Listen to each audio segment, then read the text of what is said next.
ఇప్పుడు ఒడిసియస్ అతని సైన్యంతో పాటు ఓడ కట్టి పశ్చిమానికి ప్రయాణం చేయడం స్టార్ట్ చేశారు. చేస్తే ఇంకేమి ఆ త్రినేష్ ఐలాండ్ దాటారో లేదో అన్నట్టే ఆల్రెడీ దూరం నుండి మేఘాలు వస్తున్నాయి. అంటే పొద్దున పూట ఎర్లీ మార్నింగ్ దూరం నుండి అప్పుడే ఇందాకనే వాళ్ళు బాగా సన్‌రైజ్ చూశారు. ఇప్పుడు దూరం నుండి నల్ల మబ్బులు వస్తున్నాయి. వచ్చి భయంకరమైన వర్షం స్టార్ట్ అయింది. ఒడిసియస్‌కి అర్థమైంది ద ఎండ్ ఈజ్ హియర్ అని చెప్పి. వాళ్ళు ఎవరికైతే ఏదైతే చేయకూడదు అని చెప్పారో అదే చేశారు. ఏ సూర్య భగవానుడికి చాలా ప్రియమైన బిడ్డల్లాగా చూసుకున్న పశువులు ఉండేవో వాటినే సంహరించారు. కాబట్టి ఇప్పుడు రాబోయే ఉపద్రవానికి రెడీ అవ్వాలి అని చెప్పి ఒడిసియస్ మైండ్లో అనుకున్నాడు. సైనికులందరూ భయపడుతున్నారు. పైనుండి పెద్ద పెద్ద ఉరుములు మెరుపులు అంతా వచ్చి వాళ్ళ కిందకి, అంటే ఓడలోకి నీళ్ళంతా వచ్చేసి ఓడ ఆ షిప్ లోపలికి వెళ్ళిపోతా ఉంది, సముద్రంలోకి వెళ్ళిపోతూ ఉంది. ఒకవైపునేమో సముద్రం అంటే పొసైడన్ వీళ్ళ మీద ఉండే పగ, ఎందుకంటే కొడుకుని గుడ్డివాడిని చేశారు కదా పాలిఫీమస్ని. కాబట్టి అతని యొక్క ప్రతీకారం తీర్చుకోవడానికి సముద్రం అంతను ఘోషిస్తోంది. సముద్రంలో పెద్ద పెద్ద అలలు వస్తున్నాయి.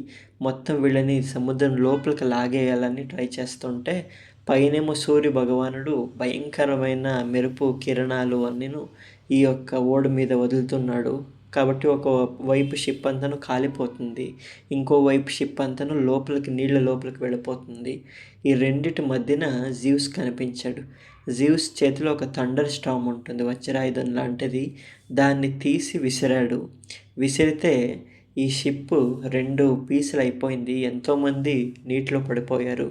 పడిపోగా మొత్తం ఇప్పుడు రిమైనింగ్ షాఫ్ట్ ఏదైతే ఉంది అన్నీ కొట్టుకుంటూ టువర్డ్స్ నార్త్కి వెళుతూ ఉన్నాయి. నార్త్కి అని అంటే అక్కడ కర్బిదీస్ శిలా ఉన్నారు. సో మళ్ళీ వాళ్ళ నోట్లోకే వెళ్ళిపోతున్నాము అని చెప్పి అందరూ అరుస్తున్నారు. ఒడిసియస్ కొంతమందినైనా రక్షిద్దాము అని చెప్పి ప్రయత్నం చేస్తున్నాడు, కానీ అవ్వట్లేదు. అతని యొక్క ప్రాణాలకే దిక్కు లేకుండా అయిపోతూ ఉంది. అదృష్టవశాత్తు శిల ఎక్కడ కనిపించలేదు ఆ చుట్టుపక్కన. కానీ కర్బిదీస్ అయితే రోజుకి 3 సార్లు నీళ్ళు లోపలికి తీసుకుంటాడు కదా ఆ రాక్షసుడు. మొదటి ఇది స్టార్ట్ అయ్యింది. సో ఇప్పుడు భయంకరమైన సుడిగుండ స్టార్ట్ అయ్యింది. అందులోకి వీళ్ళ షిప్పు అసలు కంట్రోల్ లేకుండా వెళ్ళిపోతూ ఉంది. ఒడిసియస్ చేతిలో ఇంక చేయడానికి ఏం లేదు. కానీ సర్సే అతనికి ఒక మాట చెప్పింది. ఒక సుడిగుండం స్టార్ట్ అయినప్పుడు దాని అటుగా ఒక చెట్టు కనిపిస్తుంది, అంజూర వృక్షం, ఫిగ్ ట్రీ. దాన్ని గనుక నువ్వు పట్టుకున్నావనంటే నీకు కర్బిదీస్ ఏం చేయలేదు, ఎంత పెద్ద సుడిగుండమైనా నేను లోపలికి లాక్కోదు అని చెప్పింది కదా. సో ఇప్పుడు ఒడిసియస్ ఇంకా లాస్ట్ ఆప్షన్ ఇంక వేరే లేదు. ఇతని సైనికుల్ని కాపాడేదానికి ఛాన్సే లేదు. అక్కడ సూర్యుడు, ఒకవైపు సముద్రము, ఇంకోవైపున సాక్షాత్ జివ్స్, ముగ్గురు పగబట్టారు. కాబట్టి ఇతను ఇంకేం చేయడానికి లేదు అని చెప్పి అతని యొక్క సొంత సాహసం, ఇంకా అతని కోసం అతను ఈజ్ లుకింగ్ ఆఫ్టర్ హిమ్సెల్ఫ్ అన్నట్టు అతని యొక్క రెస్పాన్సిబిలిటీ ఇక్కడితో పూర్తయిందని వెళ్ళి ఆ అంజూర వృక్షం దగ్గరికి ఈదుకుంటూ వెళ్తున్నాడు. మిగిలిన వాళ్ళంతా కొట్టుకొని ఆ సుడిగుండంలో పడిపోతూ ఉన్నారు. ఇతను మాత్రం నెమ్మదిగా వెళ్ళి ఈత కొట్టుకుంటూ పైకి ఎగిరి ఆ చెట్టును పట్టుకున్నాడు. అతని యొక్క శరీరం అంతా రక్తసిక్తం అయిపోయింది. వెనక్కి తిరిగి చూస్తే అతని సైనికులంతా ఒడిసియస్ మమ్మల్ని కాపాడు అని చెప్పి అందరూ ఆ సుడిగుండం లోపలికి వెళ్ళిపోయి పడిపోయారు. అతను ఇన్ని రోజులు ప్రయాణం చేసిన అతని షిప్ అందులోకి వెళ్ళిపోయింది. అన్నీ పీస్ అయిపోయి వెళ్ళిపోతుంది. అంటే ఆ ట్రాయ్ నగరం నుండి 12 షిప్పుల్లో 720 మెంబర్స్ ఆర్మీ స్ట్రెంగ్త్, అంతమందితో బయలుదేరిన ఒడిసియస్ ఇప్పుడు ఒక్క షిప్ కూడా లేదు, ఒక్క సైనికుడిలో కూడా లేదు, ఒక్కడే మిగిలిపోయాడు. సో ఇప్పుడు ఇతని ఇంటికి వెళ్ళినా కూడా ఎవరికి ఏ సమాధానం చెప్పుకోవడానికి అతని దగ్గర దిక్కే లేదు. అంతమంది సైన్యంతో వెళ్ళావు, అంతమంది ఓడలు అన్ని షిప్స్ తీసుకొని వెళ్ళావు, ఇప్పుడు మాత్రం ఒక్కడే ఉండిపోయాడు ఒడిసియస్.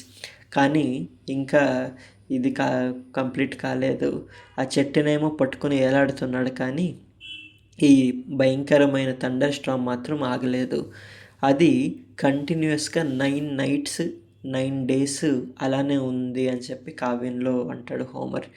9 డేస్ 9 నైట్స్ అతను ఎండనక వాననక ఇంకా తినడానికి కూడలేక తాగడానికి సముద్రం నీళ్ళు ఇంకా ఆ నీళ్ళు తాగలేక అతను చెట్టును మాత్రమే పట్టుకొని ఉండిపోతాడు.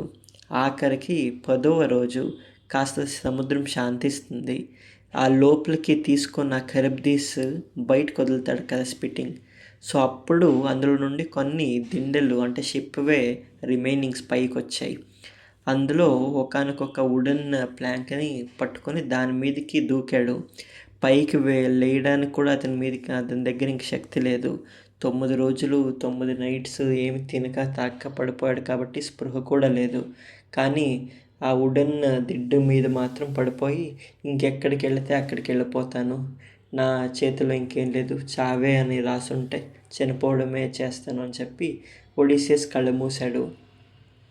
ఇలా కళ్ళు మూసిన ఒడిసియస్ మళ్ళీ కళ్ళు తెరిచేసరికి ఏదో ఐలాండ్లో ఒక స్త్రీ ఇతన్ని ఎత్తుకొని ఉంది.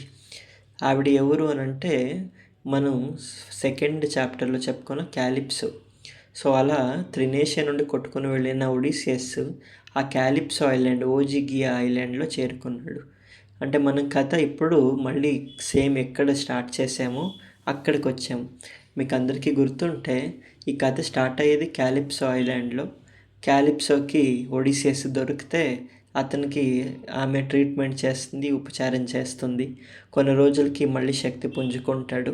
కానీ ప్రతిరోజు సముద్రం ఒడ్డుకి వెళ్ళి ఏదో దూరం ఆలోచన చేస్తూ, దూరం ఎన్నో చూస్తూ, దూరం ఏదో అతని యొక్క ఇల్లు ఉందో అన్నట్టు ఆలోచన చేస్తూ ఎప్పుడు ఏడ్చుకుంటూ ఉండేవాడు. సో ఆ యొక్క వివరాలన్నీ ఇప్పుడే వచ్చేది.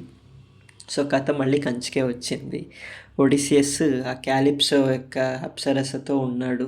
ప్రతిరోజు అతనికి ఫుడ్కి కానీ కంఫర్ట్కి కానీ దేనికి లోటు లేదు. కానీ ఇంటికి మాత్రం చాలా దూరంగా ఉన్నాడు. ఇక్కడి నుండి ఏ దిక్కును చూసినా సముద్రమే కనిపిస్తుంది. ఒక చెట్టైనా కనిపించట్లేదు. పడవ చేసుకొని పోదాము అని అంటే ఈ ఒడిసియస్ క్యాలిప్సో యొక్క చేతిలో ఉండిపోయాడు. కానీ క్యాలిప్సోకి ఒడిసియస్ని ట్రీట్మెంట్ అంతా చేసిన తర్వాత నువ్వు ఎవరు ఏంటి అని అడిగింది కదా, అప్పుడు కదా అతని ఫ్లాష్ బ్యాక్ అంతా చెప్పుకొని వచ్చింది. సో ఇతని కథ అంతా విన్న తర్వాత ఒడిసియస్ మీద ఆమెకి ప్రేమ అంకురించింది. ఇతన్ని ఇక్కడే పెట్టుకోవాలి, నాతోనే ఉండిపోవాలి ఇతను అని చెప్పి అనుకుంది. అలా అనుకున్న ఆమె యొక్క ఆశ నెరవేరింది అని చెప్పుకోవచ్చును ఒక రకంగా. ఎందుకంటే ఒడిసియస్ ఈ క్యాలిప్సో ఐలాండ్లో 7 ఏళ్ళు ఉండిపోవాల్సి వచ్చింది. 7 కంప్లీట్ ఇయర్స్. సో ఇన్ని రోజులు చేసిన సాహసం, ఇన్ని రోజులు చేసిన అడ్వెంచర్స్ అంతా ఒకవైపు అయితే, ఇన్ని రోజులు చేసిన జర్నీ అంతా ఒకవైపు అయితే, ఇప్పుడు ఎటు కదలకుండా ఒకే ఒక చోటన బందీగా అతని యొక్క ఇంటి గురించి కలవరపడుతూ కలలు కంటూ ఒక చోట ఉండిపోవాల్సిన అవసరం వచ్చింది. సో ఇక్కడ నుండి మళ్ళీ ఇతని జర్నీ ముందుకు ఎలా వెళుతుంది ఏంటి అనేది తర్వాత చూద్దాం. కవి ఇక్కడి వరకు వర్ణించిన తర్వాత ఈ 7 ఇయర్స్లో అక్కడ అంటే ఇథాకా నగరంలో ఇతని భార్యకి బిడ్డలకి వాళ్ళు ఎదుర్కొంటున్న కష్టాలేంటి, రాజులేని యొక్క రాజ్యం, రాజులేని యొక్క ఇల్లు, ఆల్రెడీ ఇతని తల్లి పాతాళలోకంలో ఆ నరకంలో కనిపించినప్పుడు యాంటిక్లియా చెప్పింది నువ్వు లేకుండా రాజ్యం ఎలా అయిపోయింది అనేది. సో ఇప్పుడు వాటి వివరాల్లోకి మనం వెళ్దాము.